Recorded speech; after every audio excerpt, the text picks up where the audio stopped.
Hello guys! Welcome to my YouTube channel. Ngayon ay tuturuan ko kayo kung paano mag-live sa Facebook. Una, pumunta lang tayo ng ating Facebook application. Then, ayan, kapag nandito na tayo sa ating Facebook, then pansinin nyo lang sa upper part ito.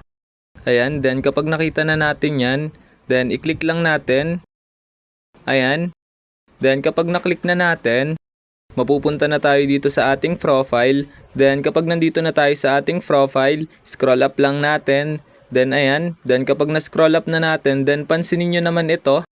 Ayan, makikita nyo itong live na nakasulat. Ayan.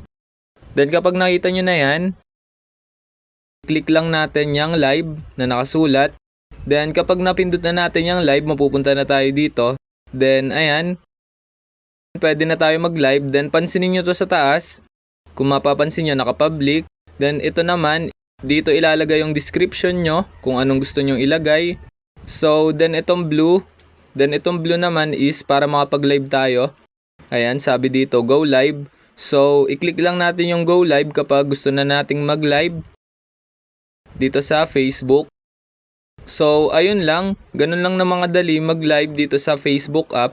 Ayun lang, thanks for watching. Subscribe me for more videos like this. Thank you.